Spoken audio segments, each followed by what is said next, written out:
Ross actually had a fantastic weekend last weekend where he came second at the Standard Open and came top 8 in the Legacy. He actually was the unfortunate loser in the quarterfinals of the Legacy Open to Patrick Sullivan in that very memorable Maverick versus Byrne game. Correct. Well, Ross Merriam's up 1-0, and he just flipped with his scour. Comes in for 6. Yeah, so this is a Delver mirror. The Delver decks are slightly different to each other.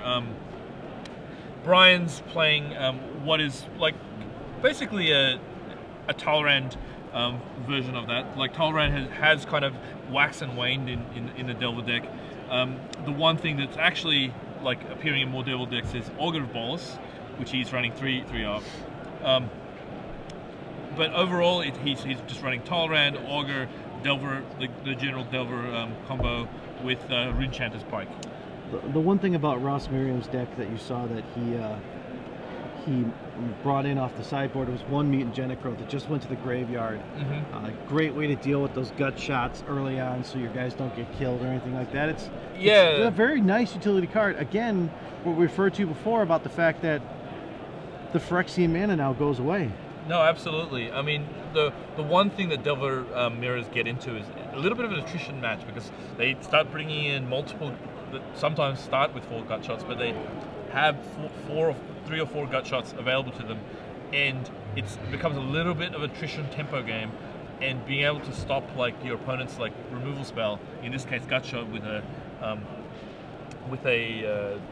free spell is like a huge deal. Well, we just seen Brian Eason Vapor Snag his insect, Ross's Aberration, putting him back a little bit. He will swing though. Hits for 3. Brian Eason's like getting pretty low, and Ross has done this whole game basically with just 2 land. He plays that Delver that got bounced the previous turn. Ross does have a lot of cards in hand.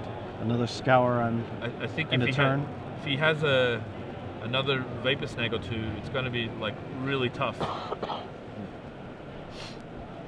Because if he gets a flip the next turn, he's going to be able to flip. Okay, there's another scour. Get him to, yep. Land. I think it was another land. Okay. I think Brian's in deep trouble here because if this is a successful flip, it will bring him to 1, and I believe there is a Vapor Snag waiting for him in Ross's hand. Now that comes in for 3. That will take him down to 8. It looks like Brian might have another snag of his own. Oh, he there does. it is. And he's going to very likely to snag the Insectile Aberration. Okay. That will take him down to 7. That's actually a pretty big swing, except that Brian has nothing left. So he really, really, really needs... Okay, so he's going to bounce... the Augur. Yeah, I think he's bouncing the Augur because he's so low in mana. He needs to make sure that he's able to cast all his spells in his hand. He may have more bounce spells, so he just needs to try and get that damage through. It does not flip. It looks like... Yeah, the Delver is still a fugitive wizard. All right. So he's seeing a Restoration Angel in there, a Phantasmal Image. There's a lot of expensive things going on here. I think he might be considering playing an image on the Augur, because what it would do is like essentially stop the attack completely cold. And there it is. Image, and I can't imagine he'll choose anything but the Augur there. Let's see if he finds something beneficial there. Looked like there was a land. And the gut shot. Gut shot.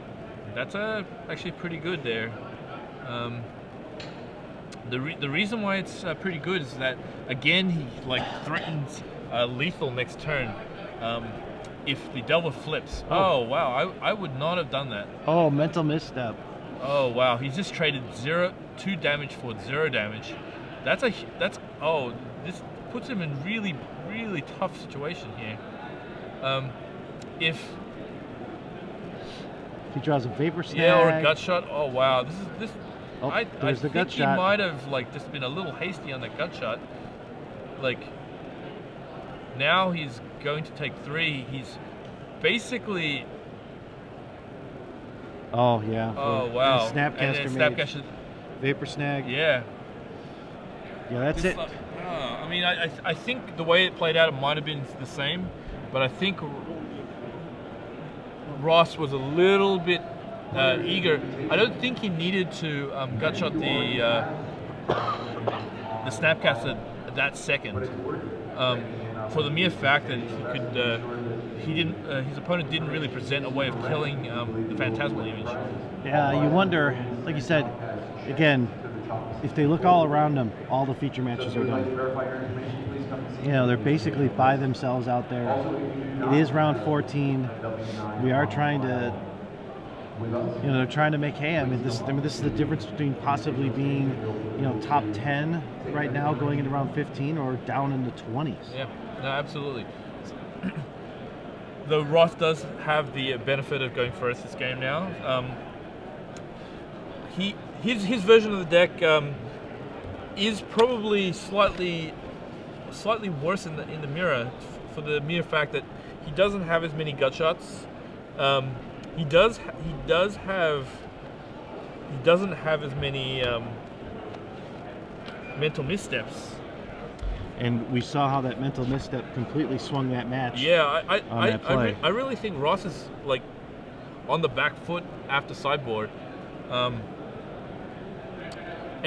And one of the things is Tolrand is a really, really good kind of like card advantage creator with all those free spells after sideboard.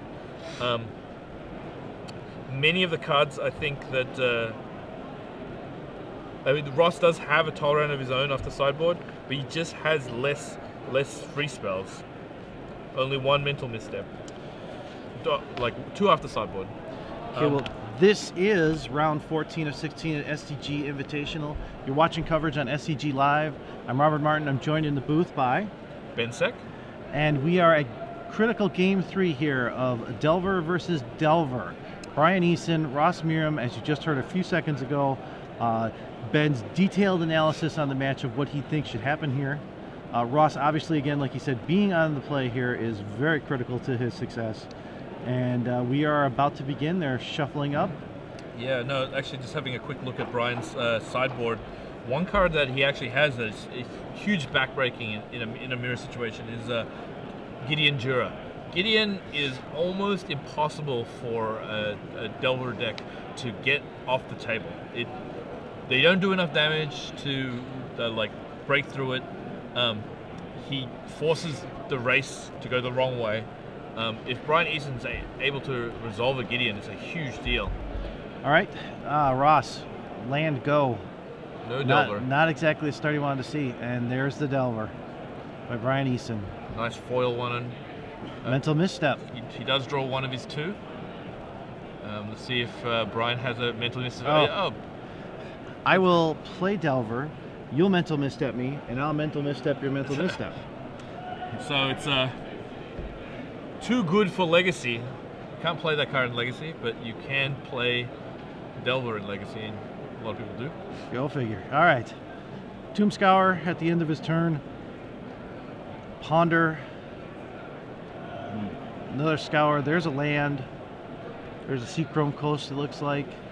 Looks like he does have a snag in his hand too. Oh, he's going to shuffle it away? Yeah, none of those cards particularly impactful. I think he realizes he's undergunned slightly with the opposing Delver.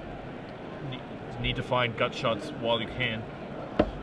Well, then maybe we'll have another mental misstep if your mental misstep. That's true. That is true. All right. We have a cut by Brian. Ross will draw.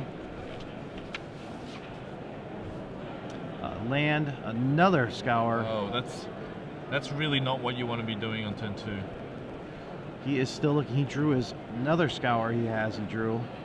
Just kind of like, oh, gut shot revealed. That will definitely help Brian's cause. Brian's having a tremendous draw. Attacks with the Insectile Aberration. Yes, and now when his one comes out, he can get shot down instantaneously, which is really going to force Ross to literally find another creature. Yes, he doesn't really have any cheap creatures here. Oh, Scour again. He's just trying to draw that extra land. He does draw, it is. He does get it. But he just lost Geist to the graveyard. So what he might do, he may just try and play. Oh, he's waiting on it. Vapor Snag. On his turn. Yeah, I think he'll do a Vapor Snag in response. All right, let's see what Brian gets in there. Scour. Yep. Geist. Looked like he might have just drawn a Geist. I'm not 100% so he had a Geist in his hand. Oh, he had a too. Geist in his hand. Okay. Yeah, so he's playing that. That's a huge deal. Gets through the counter magic. Believe he has a. I know I saw a Tolerant. He does have a Phantasmal Image in his hand. I think he may be. He's just got to check it out to see if he needs to worry about anything. But so there's 2 gut shots, a Vapor Snag, Snapcaster, and the Delver he bounced. I think he's going to take the chance and basically get rid of the opposing Geist with his image here. There it goes. Legend rule in effect. It passes. He looks like Ross has the a Tolerant in his hand, which is actually like tremendously good right now. Even if Brian has a way of killing it with 2 mental missteps, he knows that. Like, he has the 2 gut shots in his hand too. Yeah, sorry, two gut shots. 2 gut shots. Yeah, Yes, that's what I meant. But if he has any free spells here, he'll be able to take advantage of that.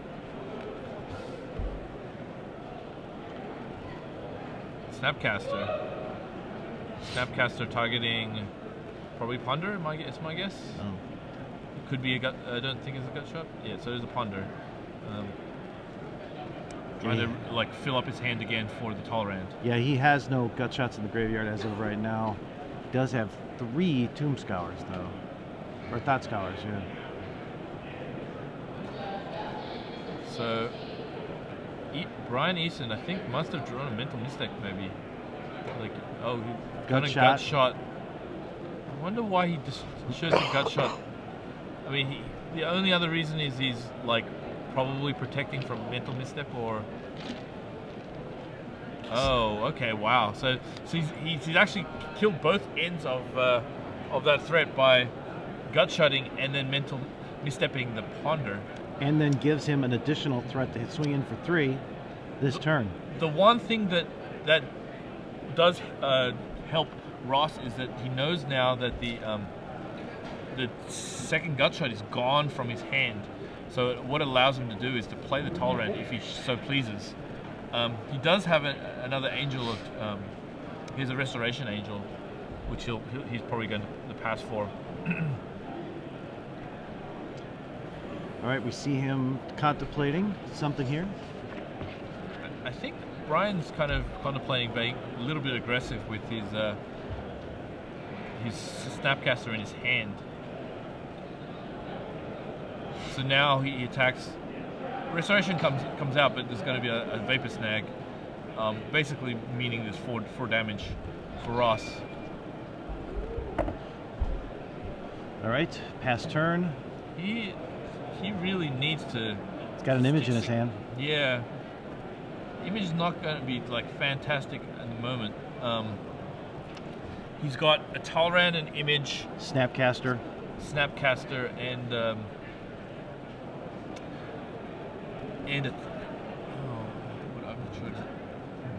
a Restoration Angel. So none of those are particularly like fantastic in the face that of Brian having another Snapcaster Mage, which can flashback a Vapor Snag.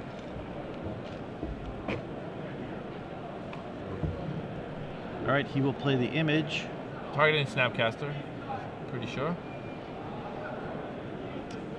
Gut shot on that thing by Brian in response. Maybe. I think he can't really, doesn't need to be respond to it. I don't think there's anything he gains out of doing that. Okay. He's thought scouring himself. Nothing really on the thought scour. Draws another land, also not that helpful.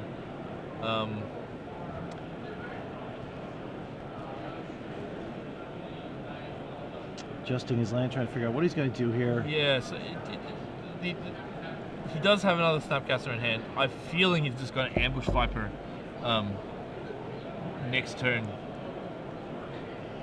with the idea that he's going to get gut shotted at some point. Okay. Pass his turn. So yeah, he makes a dude from his Moorland haunt. Out goes the Geist, in comes the Spirit. Yep, and then this turn he's probably going to have his... He's going to cast Snapcaster. Gut shot to get rid of the image. I'm pretty sure. Swing in with the family. So he has to like Snapcaster to trade here. It feels like a waste of a Snapcaster, but he's got really no choice. Yeah, he's getting like really low. So he Snapcasters basically as an ambush Viper. Probably targets the mental misstep. Targeting mental misstep is actually kind of cool because what it allows Brian to do is to respond to the targeting. Oh, he's just going to let it happen. But he could have actually responded to the targeting by casting his own Snapcaster and killing the opposing Snapcaster with a gut shot. Okay, Augur Bolus reveals another scour. Passes turn. Yeah. Ross is in pretty much. I can't see him coming back from this one. He's like too low. He does have the Restoration Angel in his hand. Yeah. Restoration Angel. Problem with that right now is that Brian does have a Snapcaster in hand. Oh, here's the flip, and it's a Vapor Snag. Let's see, that hits for 3, 4, 5, 6. That'll do it. Yep, unless he has something. No, he just conceded already, I think. Yep, there it is. Yeah, so I mean, he had his Vapor Snag available to him anyway with the Snapcaster, but showing the one is a little bit more finesse. Well, congratulations to Brian Eason.